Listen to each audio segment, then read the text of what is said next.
মানুষের নিরাপত্তা দিতে না পারলে কোনো সংস্কারই কাজে আসবে না বলে মন্তব্য করেছেন বিএনপি মহাসচিব মির্জা ফখরুল ইসলাম আলমগীর। রাজধানীর বনানীতে আমরা বিএনপি পরিবার ও মায়ের ডাক সংগঠনের যৌথ উদ্যোগে আয়োজিত আলোচনা সভায় এ মন্তব্য করেন তিনি।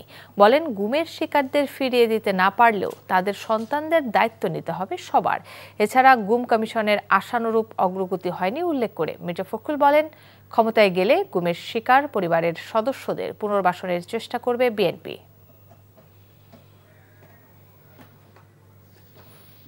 পরিবর্তনের পরে এই সরকার তারা স্পেশাল সেল তৈরি করবেন এই শিশুদের পুনর্বাসনের জন্য এবং তাদের পরিবারগুলোর পুনর্বাসনের জন্য।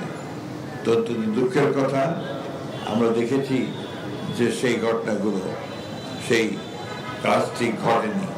যে আমরা রাষ্ট্রের পরিবর্তন চাচ্ছি, কাঠামোর পরিবর্তন চাচ্ছি, আমরা সংস্কার চাচ্ছি, কিন্তু সেই সংস্কার, সেই কাঠামো যদি আমার মানুষের সার্বিক উন্নয়নে না আসে, আমাদের এই শিশুদের ভবিষ্যৎকে নির্মাণ করতে সাহায্য না করে, তাদেরকে একটা নিরাপদ সিকিউর জীবন দিতে না পারে, তাহলে সেই সংস্কার কোনো কাজে আসবে বলে আমি মনে করি না। 31শে জুলাইয়ের মধ্যে যেসব বিষয়ে একমত হবে সেগুলো চূড়ান্ত দিতে হবে বলে মন্তব্য করেছেন জাতীয় ঐকমত্য কমিশনের সহসভাপতি অধ্যাপক আলী রিয়াজ। রাজনৈতিক দলগুলোর কাছে জুলাই সনদের খসড়া দেয়া হয়েছে। 2-1 দিনের মধ্যে প্রাথমিক পর্যায়ের ঐকমত্যের খসড়া দলগুলোর কাছে পাঠানো হবে বলেও জানান তিনি। জাতীয় ঐকমত্য কমিশনের দ্বিতীয় পর্যায়ের 21তম বৈঠকের সূচনা বক্তব্যে এসব বলেন আলী রিয়াজ। আজকের আলোচ্য সূচিতে রয়েছে তত্ত্বাবধায়ক সরকার কোন প্রক্রিয়ায় গঠন হবে, সংসদে নারী আসন, ন্যায়পাল ও মহা হিসাব নিরীক্ষক নিয়োগ।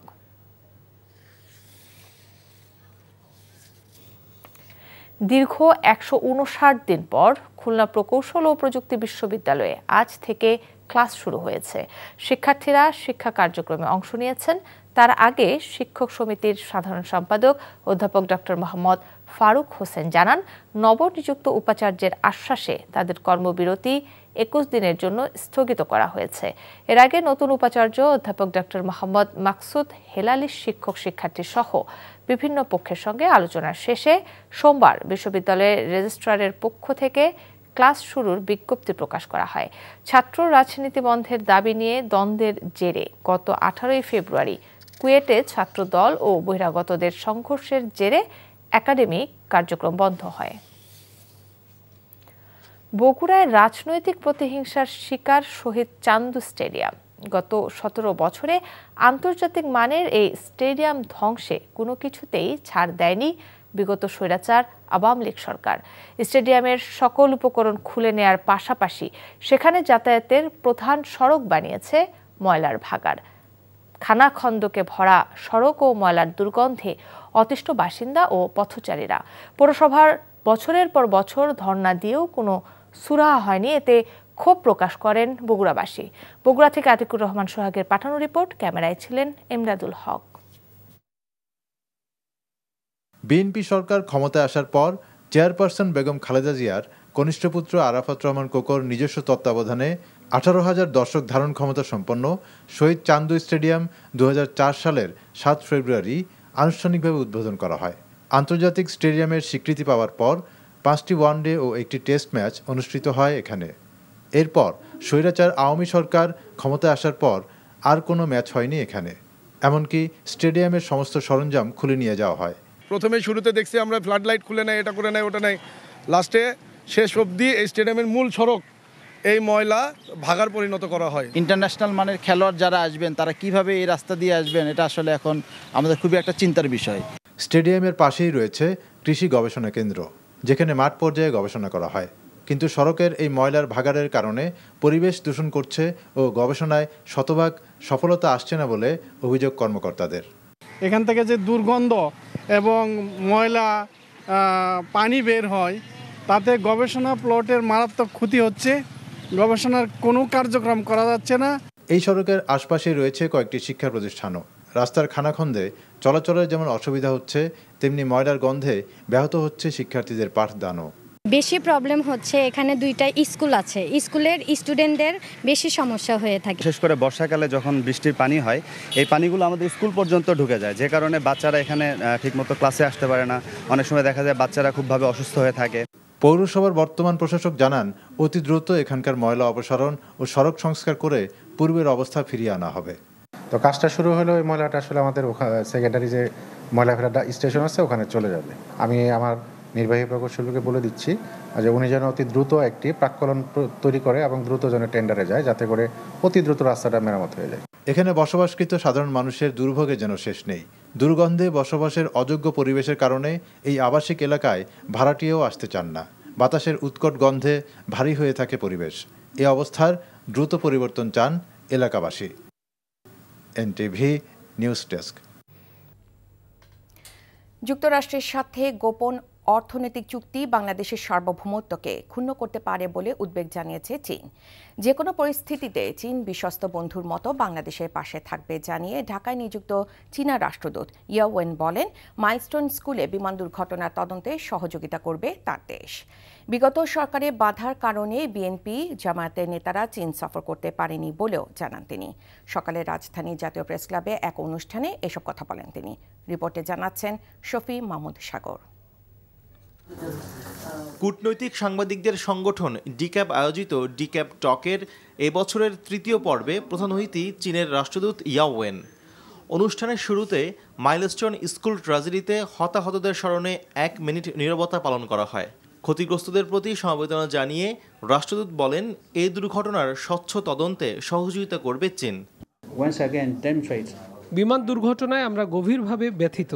অনেক শিশুর প্রাণহানি হয়েছে। ইতিমধ্যে আমাদের বিশেষজ্ঞ চিকিৎসক দল এসেছে আহতদের সেবা দিতে। এই বিমান দুর্ঘটনার কারণ উদ্ঘাটনে আমরা টেকনিশিয়ান দিয়ে সহযোগিতা করব।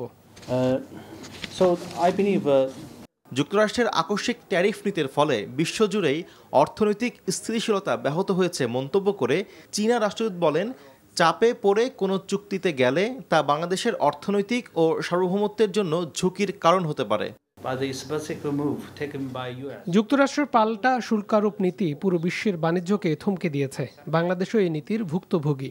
তবে যুক্তরাষ্ট্রের সাথে যে কোনো চুক্তির আগে বাংলাদেশকে ভাবতে হবে এর ফলে কোনো অর্থনৈতিক এবং সার্বভৌমত্বে ঝুঁকি তৈরি হচ্ছে কিনা। বিগত সরকারের বাধায় বিএনপি এবং জামাতের নেতারা চীন সফরে যেতে পারেনি উল্লেখ করে চীনা রাষ্ট্রদূত বলেন, রাজনৈতিক অবস্থার পরিবর্তনে সব দলের সাথেই চীনের ভালো সম্পর্ক তৈরি হয়েছে। নির্বাচনের সঠিক সময় বাংলাদেশের জনগণই নির্ধারণ করবে বলেও মন্তব্য করেন তিনি। বিগত কয়েক মাসে বিএনপি এবং জামায়াতের শীর্ষ নেতারা চীন সফর করেছে কমিউনিস্ট পার্টির আমন্ত্রণে, যা বিগত সরকারের বাধায় 10 বছরেও হতে পারেনি। সব রাজনৈতিক দলই চায় চীনের সাথে গভীর সম্পর্ক বজায় রাখতে। আমরাও বাংলাদেশের বন্ধু হিসেবে সহযোগিতা করতে ইচ্ছুক। বাংলাদেশ চীন পাকিস্তানের ত্রিদেশীয় জোট অন্য কোনো দেশকে চাপে ফেলতে নয়, বরং নিজেদের অর্থনৈতিক উন্নয়ন এবং পারস্পরিক স্বার্থ রক্ষার উদ্দেশ্যে গঠিত হয়েছে বলে জানান চীনা রাষ্ট্রদূত। শফি মাহমুদ সাগর, এনটিভি নিউজ, ঢাকা। মানুষের নিরাপত্তা দিতে না পারলে কোনো সংস্কারই কাজে আসবে না বলে মন্তব্য করেছেন বিএনপি মহাসচিব মির্জা ফখরুল ইসলাম আলমগীর। রাজধানীর বনানীতে আমরা বিএনপি পরিবার ও মায়ের ডাক সংগঠনের যৌথ উদ্যোগে আয়োজিত আলোচনা সভায় এ মন্তব্য করেন তিনি। বলেন, গুমের শিকারদের ফিরিয়ে দিতে না পারলেও তাদের সন্তানদের দায়িত্ব নিতে হবে সবার। এছাড়া গুম কমিশনের আশানুরূপ অগ্রগতি হয়নি উল্লেখ করে মির্জা ফখরুল বলেন, ক্ষমতায় গেলে গুমের শিকার পরিবারের সদস্যদের পুনর্বাসনের চেষ্টা করবে বিএনপি।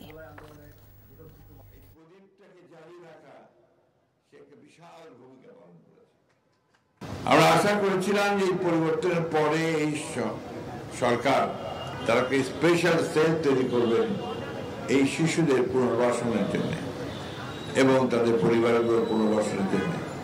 তো দুঃখের কথা, আমরা দেখেছি যে সেই ঘটনাগুলো, সেই কাজটি ঘটেনি। যে আমরা রাষ্ট্রের পরিবর্তন চাচ্ছি, কাঠামোর পরিবর্তন চাচ্ছি, আমরা সংস্কার চাচ্ছি, কিন্তু সেই সংস্কার, সেই কাঠামো যদি আমার মানুষের সার্বিক উন্নয়নে না আসে, আমাদের এই শিশুদের ভবিষ্যৎকে নির্মাণ করতে সাহায্য না করে, তাদেরকে একটা নিরাপদ সিকিউর জীবন দিতে না পারে তাহলে সেই সংস্কার কোনো কাজে আসবে বলে আমি মনে করি না। মাইলস্টোন স্কুলে বিমান দুর্ঘটনায় দগ্ধদের চিকিৎসা সম্পর্কে ব্রিফিং করছেন জাতীয় বার্ন ইনস্টিটিউটের পরিচালক ডাক্তার নাসিরউদ্দিন। সরাসরি যাচ্ছি তার বক্তব্যে। হয়তো দিতে পারি।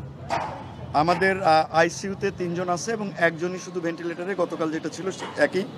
আমাদের মেল এইচডিউতে 2 জন রোগী আছে, ফিমেল এইচডিউতে আমাদের 5 জন রোগী আছে। আর পোস্ট অপারেটিভ ওয়ার্ডে আমাদের 4 জন রোগী এবং কেবিনে 19 জন। এর মধ্যে ক্রিটিক্যাল কন্ডিশনে আছে 3 জন এবং সিভিয়ার 8 জন আছে। ইনহেলেশন ইনজুরি 7 জন, 30%-এর বেশি বার্ন আছে 5 জন। আর সিভিয়ার থেকে কেউ ক্রিটিক্যালে যায় নাই এবং নতুন করে কেউ আইসিইউতে প্রবেশও করে নাই। আমাদের আইসিইউ থেকে আবার কোনো ডাউন স্টেজিংয়ে যায় নাই, অর্থাৎ সিভিয়ারে যায় নাই।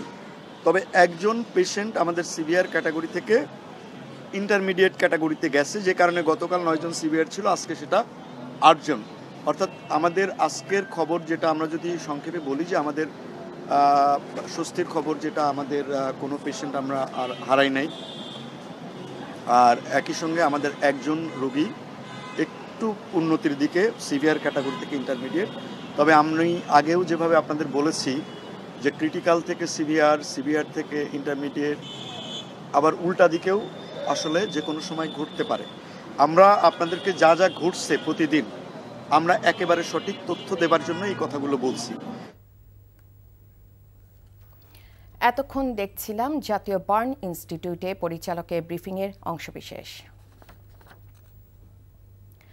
31শে জুলাইয়ের মধ্যে যেসব বিষয়ে একমত হবে সেগুলো চূড়ান্ত রূপ দিতে হবে বলে মন্তব্য করেছেন জাতীয় ঐকমত্য কমিশনের সহসভাপতি অধ্যাপক আলী রিয়াজ। রাজনৈতিক দলগুলোর কাছে জুলাই সনদে দেয়া খসড়া দেয়া হয়েছে 2-1 দিনের মধ্যে। প্রাথমিক পর্যায়ে ঐকমত্যের খসড়া দলগুলোর কাছে পাঠানো হবে বলেও জানান তিনি। জাতীয় ঐকমত্য কমিশনের দ্বিতীয় পর্যায়ে 21তম বৈঠকের সূচনা বক্তব্যে এসব বলেন আলী রিয়াজ।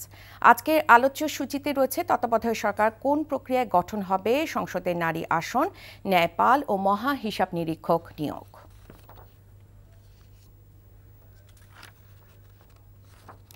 জাতীয় ঐকমত্য কমিশনে বৈঠক চলছে, সেখানে আছেন আমাদের সহকর্মী নজরানা চৌধুরী। সরাসরি যোগ দিচ্ছেন তিনি। নজরানা, বৈঠকের সিদ্ধান্ত সম্পর্কে আপনার কাছে কি তথ্য আছে আমাদের জানান।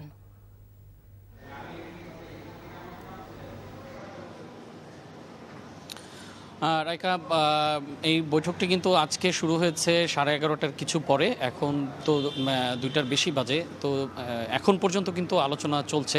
সাধারণত প্রতিদিন যে বৈঠক হয় সেই বৈঠকে 1টা-1:30টার দিকে দুপুরের একটা বিরতি থাকে, কিন্তু আজকে কিন্তু সেই বিরতি এখন পর্যন্ত দেয়া হয়নি, কারণ আলোচনা চলছে।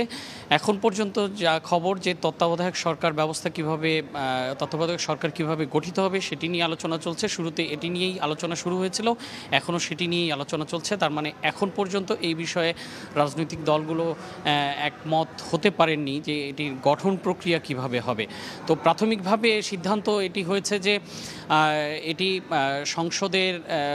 সংসদের সরকারি দল এবং বিরোধী দল এবং অন্যান্য দল মিলে একটি কমিটি গঠন করবে। সেই কমিটি এই তত্ত্বাবধায়ক সরকারের প্রধান কে হবে সেটি নির্ধারণ করবেন। কিন্তু এর বাইরে এই কমিটি যদি কোনো কারণে কাউকে নির্বাচন করতে না পারে সেই ক্ষেত্রে বিধানটি কি হবে সেটি নিয়ে আলোচনা চলছে।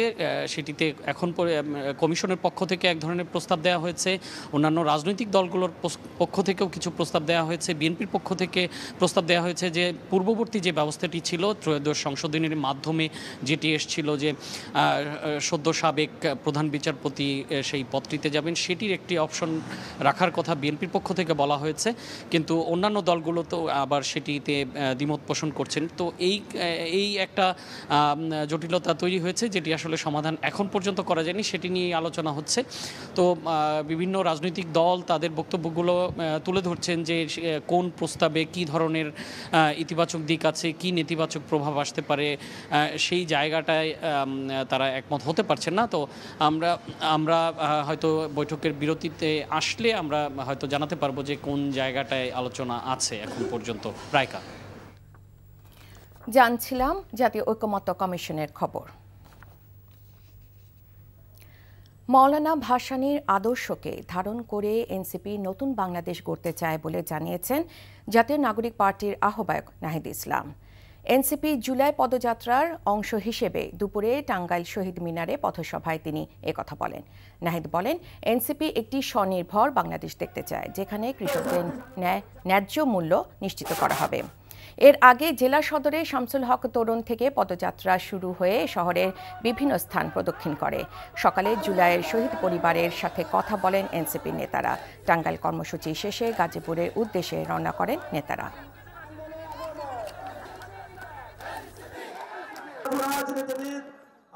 ভাসানী শুধু বাংলাদেশ নয়, পুরো উপমহাদেশের একজন অনন্য রাজনৈতিক পুরুষ ছিলেন। আমরা আজকের এই সমাবেশ থেকে মাওলানা ভাসানীকে শ্রদ্ধা বলে স্মরণ করতে চাই যে আমাদেরকে দায়িত্ব নিতে হবে, আমাদের প্রাণ প্রকৃতির সমাজ এবং আমাদের আশেপাশের মানুষের দায়িত্ব নিতে হবে। সেই দায়িত্ব এবং দরদের ভিত্তিতে নতুন সমাজ, নতুন দেশ গড়তে হবে। সেই নতুন বাংলাদেশের কথাই জাতীয় নাগরিক পার্টি বলে যাচ্ছে। জাতীয় নাগরিক পার্টির কর্মসূচির খবর জানতে যাচ্ছি টাঙ্গাইলে। সেখানে আছেন আমাদের সহকর্মী নূর হোসেন, সরাসরি যোগ দিচ্ছেন তিনি। নূর, টাঙ্গাইলের পথসভায় আর কি বলেছেন এনসিপি নেতারা, সে সম্পর্কে আমাদের জানান। রাইকা, কিছুক্ষণ আগেই জাতীয় নাগরিক পার্টির যেই পদযাত্রা এবং পথসভা ছিল টাঙ্গাইলে, সেটি শেষ হয়েছে এবং টাঙ্গাইলের যে পথসভা সেখানে জাতীয় নাগরিক পার্টির আহ্বায়ক নাহিদ ইসলাম কথা বলেছেন। জাতীয় নাগরিক পার্টির উত্তরাঞ্চলের মুখ্য সংগঠক যিনি রয়েছেন হাসনাত সার্জিস আলম, তিনি কথা বলেছেন এবং জাতীয় নাগরিক পার্টির মুখ্য সমন্বয়কারী নাসিরউদ্দিন পাটোয়ারি কথা বলেছেন। তারা বিভিন্ন বিষয় নিয়ে কথা বলেছেন, সাম্প্রতিক বিষয়গুলো নিয়ে কথা বলেছেন। জাতীয় নাগরিক পার্টির আহ্বায়ক তিনি বলেছেন টাঙ্গাইলকে কেন্দ্র করে টাঙ্গাইলের যে ঐতিহ্যগুলো রয়েছে, বিশেষ করে যে জামদানি শাড়ির কথা আমরা জানি, টাঙ্গাইলের যে শাড়ির কথা, তাঁত শিল্প যেটি রয়েছে সেটি যাতে সারা পৃথিবীতে ছড়িয়ে দেওয়া হয়। তিনি অভিযোগ করেছেন যে বিগত 54 বছরের যে সরকারগুলো বাংলাদেশে এসেছে তারা বাংলাদেশের এই তাঁত শিল্পকে সারা পৃথিবীব্যাপী ছড়িয়ে দেওয়ার জন্য যেই ধরনের উদ্যোগ এবং পদক্ষেপ গ্রহণ করা দরকার ছিল সেটি গ্রহণ করতে ব্যর্থ হয়েছে এবং এখন থেকে এই সরকার সহ আগামী দিনে যে সরকারগুলো আসবে তারা যেন এই তাঁত শিল্পকে আন্তর্জাতিক মানে এবং আন্তর্জাতিকভাবে ছড়িয়ে দিতে পারে, সেই উদ্যোগ এবং পদক্ষেপ যাতে গ্রহণ করে, সেই আহ্বান তিনি নাহিদ ইসলাম এখান থেকে জানিয়েছেন। নাহিদ ইসলামের সঙ্গে আমরা এই পথসভা এবং পদযাত্রার আগে নাহিদ ইসলাম যখন শহীদ পরিবারের সদস্যদের সঙ্গে কথা বলেছেন বা মত বিনিময় করেছেন, তার একটু পরেই আমরা তার সঙ্গে কথা বলেছিলাম। তিনি সে সময় আমাদেরকে সমসাময়িক যে রাজনৈতিক বাংলাদেশের বিষয় রয়েছে অনেকগুলো বিষয়ে কথা বলছিলেন। তিনি বলছিলেন যে বাংলাদেশের যে বড় রাজনৈতিক দল বাংলাদেশ জাতীয়তাবাদী দলের মহাসচিব বলেছেন যে তরুণরা চাঁদাবাজি করছে। আমরা এই বিষয়ে তার বক্তব্য জানবার চেষ্টা করলে তিনি বলেছিলেন বিএনপি তাদের যেই চাঁদাবাজির অভিযোগগুলো সারা দেশে রয়েছে সেই অভিযোগগুলোকে ঢাকার জন্য বিএনপির মহাসচিব তরুণদের উপর দোষ দিচ্ছেন, অর্থাৎ জাতীয় নাগরিক পার্টির দিকে আঙুল তুলছেন। তিনি জাতীয় নাগরিক পার্টির আহ্বায়ক নাহিদ ইসলাম বিএনপি মহাসচিব সহ নেতাকর্মীদের প্রতি আহ্বান জানিয়েছেন যে বাংলাদেশে নতুন যে বাংলাদেশ হবে সেখানে চাঁদাবাজি নিশ্চিহ্ন করে কোনো ধরনের দখলদারিত্বের যে রাজনীতি, সমস্ত রাজনীতি একদম নির্মূল করার জন্যে সব রাজনৈতিক যে দল যাতে সব রাজনৈতিক দলের নেতাকর্মীরা যাতে এগিয়ে আসে এবং এই মুহূর্তে জাতীয় নাগরিক পার্টির যে গাড়িবহর সেটি টাঙ্গাইল যে শহর মূল শহরটি থেকে বেরিয়ে গাজীপুরের উদ্দেশ্যে রওনা করেছে। রায়কা, জানছিলাম এনসিপির কর্মসূচির খবর। আইন উপদেষ্টা অধ্যাপক ডক্টর আসিফ নজরুল বলেছেন, জুলাই হত্যার বিচার এই সরকার অবশ্যই করবে। জুলাই যোদ্ধা এবং শহীদ পরিবারদের এ ব্যাপারে বিশ্বাস রাখার অনুরোধ জানিয়েছেন তিনি। বিচার প্রশাসন প্রশিক্ষণ ইনস্টিটিউটে জুলাই হত্যার বিচার সংক্রান্ত এক আলোচনায় একথা বলেন উপদেষ্টা। অনুষ্ঠানে জুলাই যোদ্ধা ও শহীদ পরিবারের সদস্যরা সরকারের বিরুদ্ধে ক্ষোভ প্রকাশ করেন। রিপোর্টে আরও জানাচ্ছেন হাসান জাবেদ।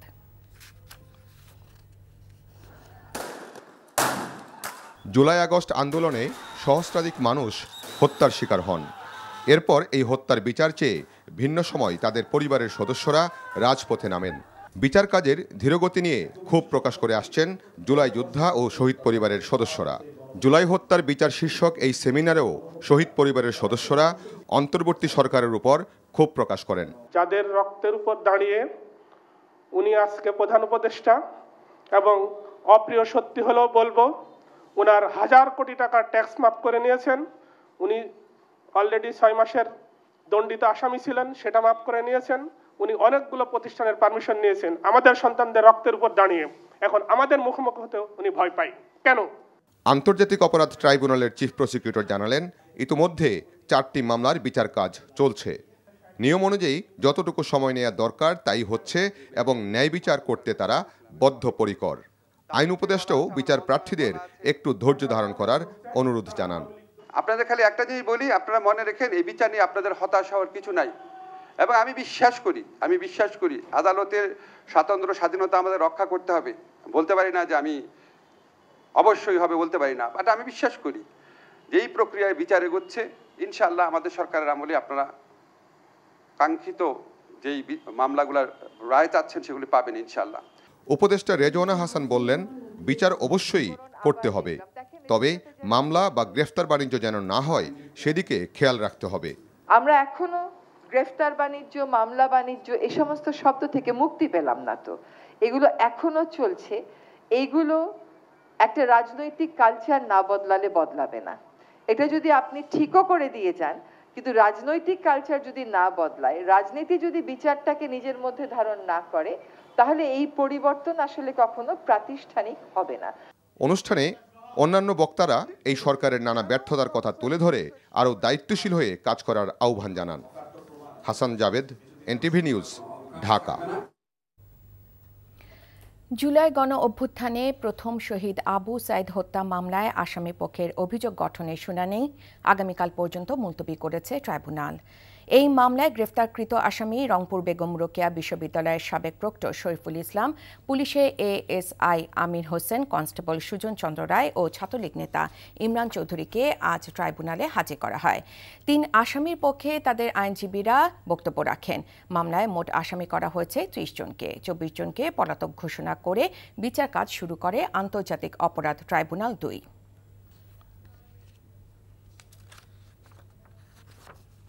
পিআর পদ্ধতি বা আনুপাতিক হারে নির্বাচন বোঝে না দেশের জনগণ, এমন নতুন চিন্তা থেকে কিছু রাজনৈতিক দলকে বেরিয়ে আসার আহ্বান জানিয়েছেন বিএনপি মহাসচিব মির্জা ফখরুল ইসলাম আলমগীর। দাবি জানান, সংস্কার ও জুলাই সনদের কাজ শেষ করে নির্ধারিত সময়ে জাতীয় নির্বাচনের। ইফতেখার রেজার রিপোর্ট। জাতীয় প্রেস ক্লাবে ছাত্রদলের সাবেক সাধারণ সম্পাদক ও স্বেচ্ছাসেবক দলের সাবেক সভাপতি শফিউল বারী বাবুর মৃত্যুবার্ষিকী উপলক্ষে এই আলোচনা সভা।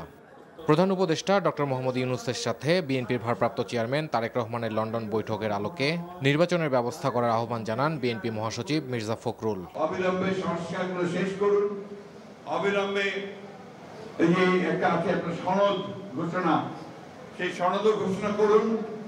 আর দয়া করে নির্বাচনের যে তারিখটা নির্ধারণ করেছেন আমাদের ভারপ্রাপ্ত চেয়ারম্যান জনাব তারেক রহমানের সঙ্গে লন্ডনের বৈঠকে বসে, যেটাতে জাতীয় অনুপ্রাণিত হয়েছে, আশান্বিত হয়েছে, সেই সময়টাতে নির্বাচন দিন।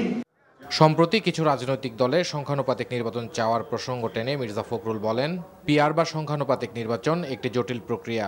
এই যে পিআর, প্রপোর্শনাল রিপ্রেজেন্টেশন, এটা আমাদের দেশের মানুষ বোঝেই না।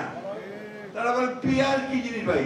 যারা এখনো ইভিএম এ ভোট দিতে পারে না, বোঝে না আমার ঠিক মতো, যার ফলে ইভিএম এ ভোট দেয় না, তার পিআর বুঝবে কি করে? এই চিন্তা ভাবনা থেকে দূরে সরে যেতে হবে। এবং দুঃখজনক ভাবে আমাদের দেশের কয়েকটা রাজনৈতিক দল এটাকে প্রমোট না বন্ধ করে বসে আছে, এটা না হলে নির্বাচনে যাব না। এর আগে রাজধানীর বনানীতে আমরা বিএনপি পরিবার ও মায়ের ডাক সংগঠনের যৌথ উদ্যোগে আয়োজিত আলোচনা সভায় বিএনপি মহাসচিব বলেন, মানুষের নিরাপত্তা দিতে না পারলে কোনো সংস্কারই কাজে আসবে না। আমাদের শিশুদের ভবিষ্যৎকে নির্মাণ করতে সাহায্য না করে। Iftekhar Reza, NTV news, Dhaka.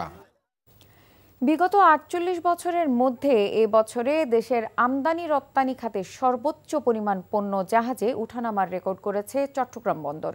এ সময় বন্দরের গতিশীলতা বাড়ানোর ক্ষেত্রেও উল্লেখযোগ্য পদক্ষেপ নেওয়া হয়েছে বলে জানিয়েছেন সংস্থাটির chairman rear admiral SM. Moniruzzaman. বিদেশি বিনিয়োগ আকৃষ্ট করতে সঠিক পরিকল্পনার মাধ্যমে এর সম্প্রসারণ এখন সময়ের দাবি বলেও জানান তিনি। চট্টগ্রাম থেকে শামসুল হক হায়দারির পাঠানো রিপোর্ট, ক্যামেরায় ছিলেন এনামুল হক। দেশের আমদানি রপ্তানি পণ্যের বড় একটি অংশ পরিবহন হয় চট্টগ্রাম বন্দর দিয়ে, কিন্তু গত জুলাই বিপ্লব পূর্ববর্তী সময়ে নানা অনিয়ম আর প্রতিকূল পরিস্থিতির কারণে কঠিন চ্যালেঞ্জের মধ্যে পড়ে বন্দর কার্যক্রম। তারপরও গত এক বছরে সব চ্যালেঞ্জ মোকাবিলা করে বন্দর এখন স্বাভাবিক অবস্থায় ফিরে এসেছে বলে জানান সংস্থাটির চেয়ারম্যান। 10 মাসে আমরা যে অর্জন করেছি 48 বছরের মধ্যে এটা ঐতিহাসিক একটা রেকর্ড আমাদের হ্যান্ডলিং, এবং বন্দরকে সমস্ত প্রতিকূলতার মধ্য দিয়েও কিন্তু আমরা এটা বের হয়ে এসে এখন একটা এফিশিয়েন্ট পর্যায়ে আমরা নিয়ে আসছি। এটা কিন্তু আমাদের সর্বোচ্চ এফিসিয়েন্সি গেইন আমরা বলতে পারি। চট্টগ্রাম বন্দরকে দক্ষ, গতিশীল ও জনবান্ধব করতে বিভিন্ন উন্নয়ন পরিকল্পনা ও কার্যক্রম গ্রহণ করা হয়েছে জানিয়ে বন্দর চেয়ারম্যান বলেন, বিভিন্ন দেশের সাথে চট্টগ্রাম বন্দরের সরাসরি রুট চালুর সম্ভাবনাও তৈরি হয়েছে।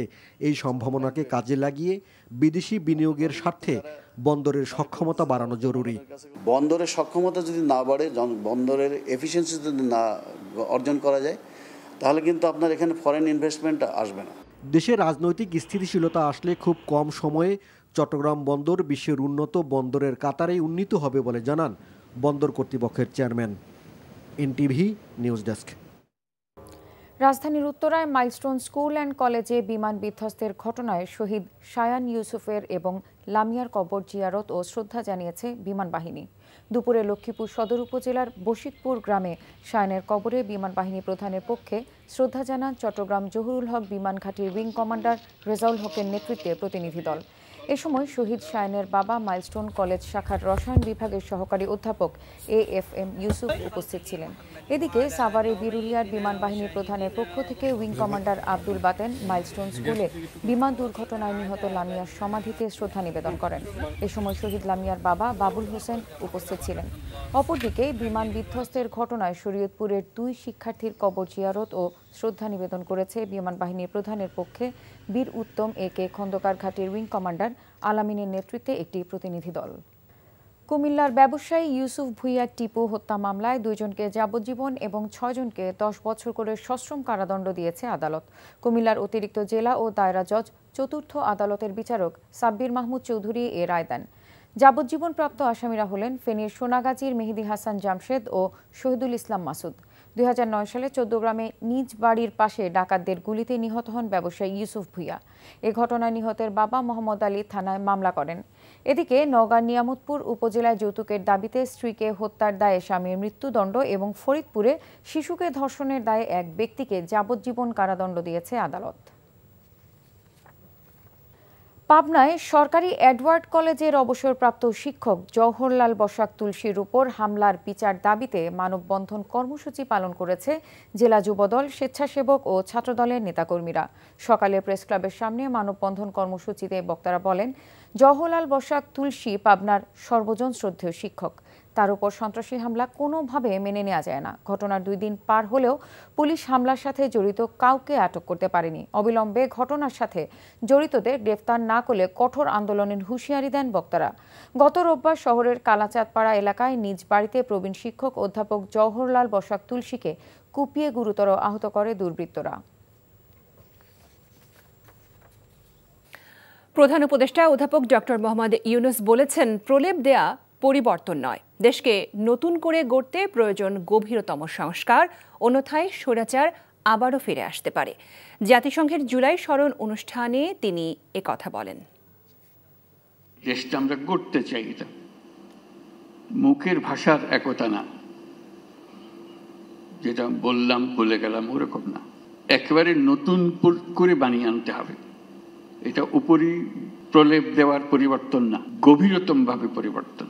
গভীরতম পরিবর্তন যদি না করি, যে স্বৈরাচারের বিরুদ্ধে আজকে আমরা কথা বলছি, আবার ঘুরে ফিরে এসে চলে আসবে, এক ভঙ্গিতে না এক ভঙ্গিতে চলে আসবে। যতই আমরা আইন কানুন সামাল দিই, যতই সংস্কার করে, যে সংস্কার আমাদের দরকার সেই সংস্কার আরো গভীরের সংস্কার।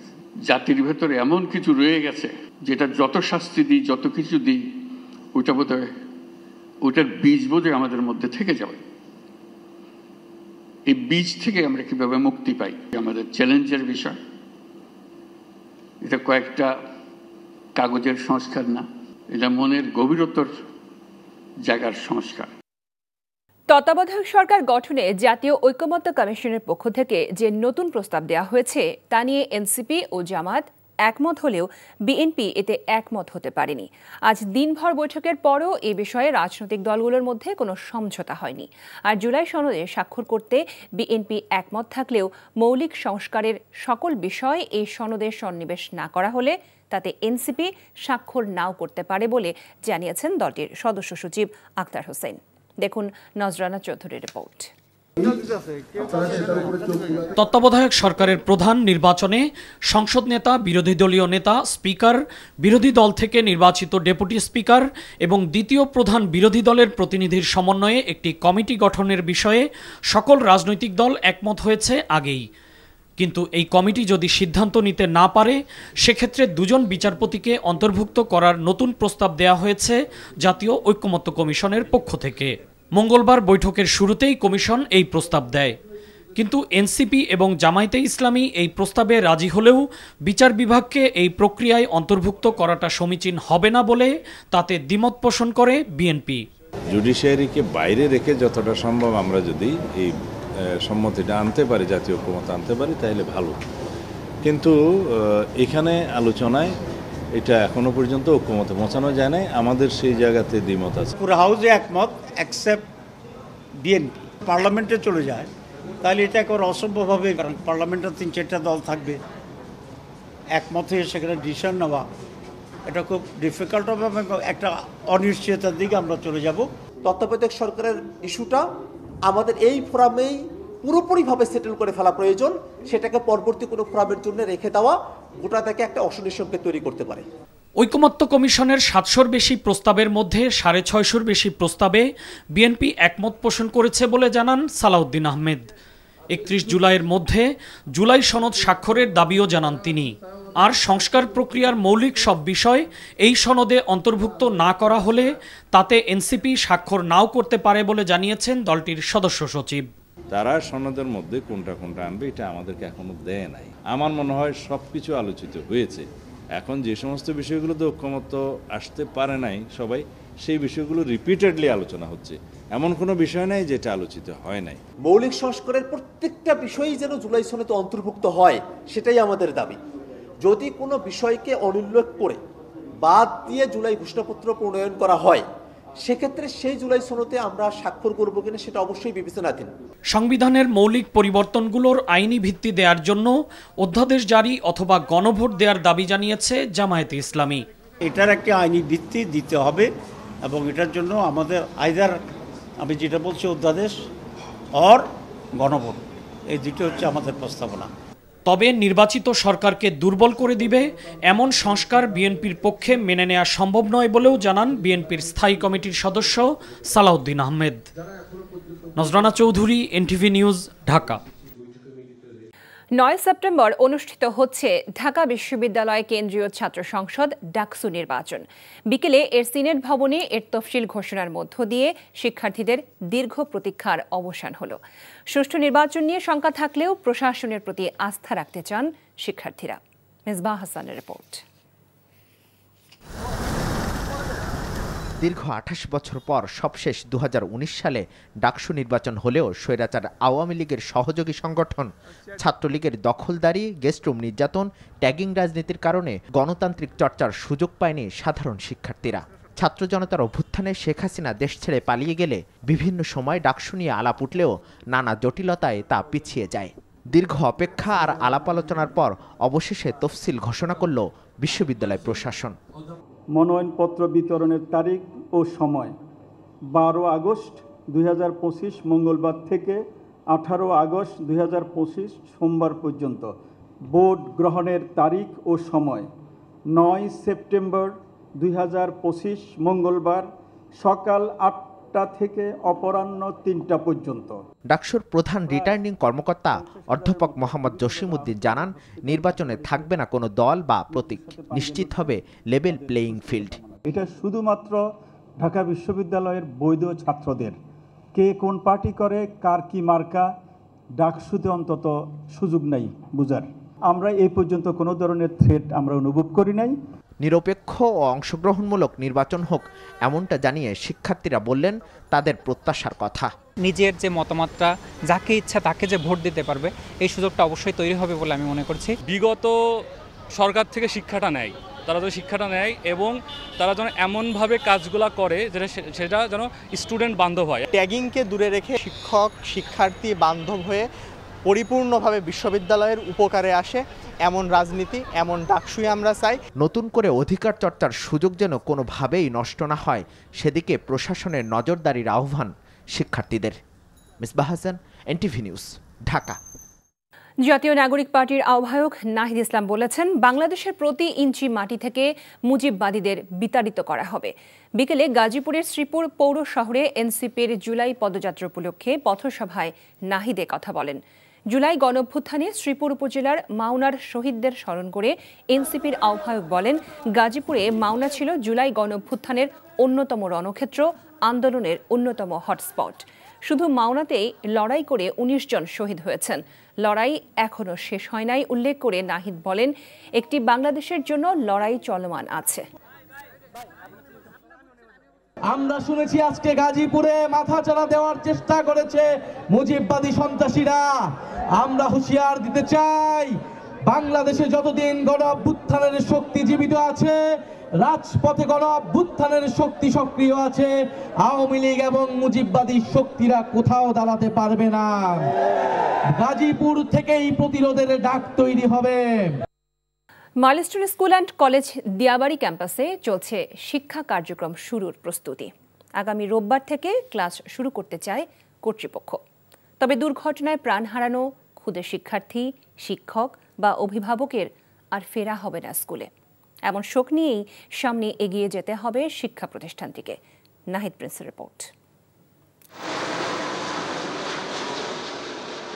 ২১ জুলাই দুপুরে মাইলস্টোন স্কুলের হায়দার আলী ভবনের নিচতলার এক কোণে খাবার খাওয়ার প্রস্তুতি নিচ্ছিল মুশফিকা তাবাসসুম। তার পাশেই বই নিয়ে পড়তে বসেছিল সহপাঠী মুজালিফা রিয়ানা। তখনই বিকট শব্দে কেঁপে ওঠে ভবন। বাইরে বের হয়েই চোখের সামনে অনেক বন্ধুকে অগ্নিদগ্ধ হতে দেখেছে এই দুই কিশোরী। আমরা পড়ছিলাম, হঠাৎ করে একটা বিকট শব্দ হয়। আমি ভাবছি ট্রান্সমিটার বা কিছু একটা বাস্ট হয়েছে। আমি দেখি আমাদের ক্লাসে আগুন ঢুকে গিয়েছে, মিস পুড়ে গিয়েছে, সামনে মিসের অর্ধেক পুড়ে গিয়েছে। এরপরে আমরা অনেক চিল্লাচিল্লি করি, কালো ধোঁয়া, আমি ভয় পেয়েছি। আমাদের টিচার আমাদেরকে গ্রিল ভেঙে তারপর বের করে। বের হওয়ার পর দেখি মাসুক মিসের পুরো শরীর পুড়ে গেছিল, তার চেহারা চেনা যাচ্ছিল না। আতঙ্ক, কান্না আর মৃত্যু দেখার দুঃসহ স্মৃতি ভুলতে পারছে না তারা। তাই মানসিক শান্তি পেতে তাদের স্কুলে আসা, তবে ক্লাসে নয় কাউন্সেলিং নিতে। অনেকে পুড়ে গেছে একদম, তার অনেকের শরীর সাদা হয়ে গেছিল পুড়ে। আমি আমার ফ্রেন্ডকে শরীর পুড়ে গেছিল, তখন ওর গায়ে পানি ঢেলে দিছিলাম। এরপর মিসকে বলে বাসায় চলে যায় আর কি। রাতে ঘুমাতে পারি না, ভয় লাগে। শুধু শিক্ষার্থীরাই নয়, তাদের পরিবারের সদস্যরাও এখনো আতঙ্কে আচ্ছন্ন। কিছু বাচ্চা হয়তো ঠিক আছে, বাট কিছু বাচ্চা এখনো তোমার মধ্যেই আছে। এখানে যারা ক্ষতিগ্রস্ত হয়েছেন তাদের পাশে আছি এবং যে কতদিন লাগে আমরা এখানে থাকবো, আমাদের এই ক্যাম্পটা কন্টিনিউ করবে।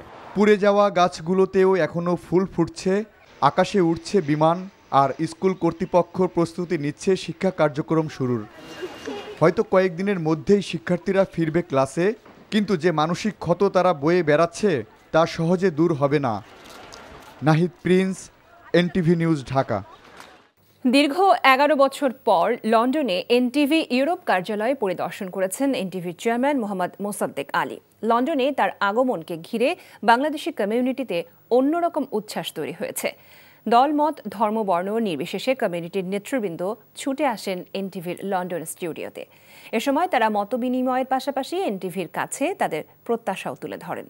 লন্ডন থেকে বিস্তারিত জানাচ্ছেন এনটিভি ইউরোপের বিশেষ প্রতিনিধি রিয়াদ আহসান।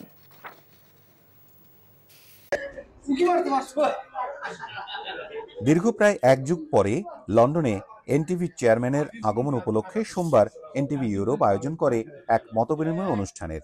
বিকেলে প্রিয় প্রতিষ্ঠান এনটিভির ইউরোপ কার্যালয়ে প্রতিষ্ঠানের চেয়ারম্যান মোহাম্মদ মোসাদ্দেক আলী আসলে তাকে ফুলেল শুভেচ্ছা দিয়ে বরণ করেন প্রতিষ্ঠানের কর্মীরা। এ সময় এমসিআর নিউজ স্টুডিও সহ কার্যালয় পরিদর্শন করেন তিনি। এরপর তিনি ধর্ম, বর্ণ, দল, মত নির্বিশেষে মতবিনিময়ে আসা ব্যক্তিবর্গের সাথে কুশল বিনিময় করেন, যেখানে ফুলেল শুভেচ্ছায় সিক্ত হন চেয়ারম্যান। তাকে কাছে পেয়ে কমিউনিটি নেতৃবৃন্দ আবেগাপ্লুত হয়ে পড়েন, বলেন এনটিভির সাথে তাদের হৃদয়ের টানের কথা। বিশেষ করে আমাদের এনটিভি বাংলাদেশের চেয়ারম্যান অনেক কষ্ট পরিশ্রম করেছেন এটাকে টিকিয়ে রাখার জন্য। যারা বিশ্বে আছে সবাই কিন্তু আমরা এই এনটিভির দ্বারা অনেক উপকৃত হচ্ছি। অতিথিদের অনেকেই স্মরণ করেন চেয়ারম্যানের আপোষহীনতার কথা এবং কিভাবে এনটিভি শত প্রতিকূলতার মাঝেও সঠিক তথ্য তুলে ধরেছে সেই সাহসিকতার কথা। এনটিভি নিউজটারে আমরা বিশ্বাসযোগ্য নিউজ হিসাবে আমরা মান্য নিতাম। উনি আসলে এই টিভিটাকে এত দূর নিয়ে এসেছে, উনি আশা করি উনি আরো ভালো ভালো কিছু আমাদের উপহার দিবে। সত্যি আনন্দিত এবং খুব ভালো লেগেছে যে উনি এনটিভিকে আরো সামনের দিকে নিয়ে যাওয়ার জন্য নতুন নতুন অনুষ্ঠান আমাদেরকে উপহার দিবেন, সেটা শুনে আরো গর্বিত। আনুষ্ঠানিক বক্তব্যে এনটিভির পরিচালক মোস্তফা সারওয়ার ও এনটিভি ইউরোপের সিইও সাবরিনা হোসাইন কমিউনিটির সবাইকে শুভেচ্ছা জানানোর পাশাপাশি নিজেদের দর্শকদের সেবক হিসেবে উপস্থাপন করেন।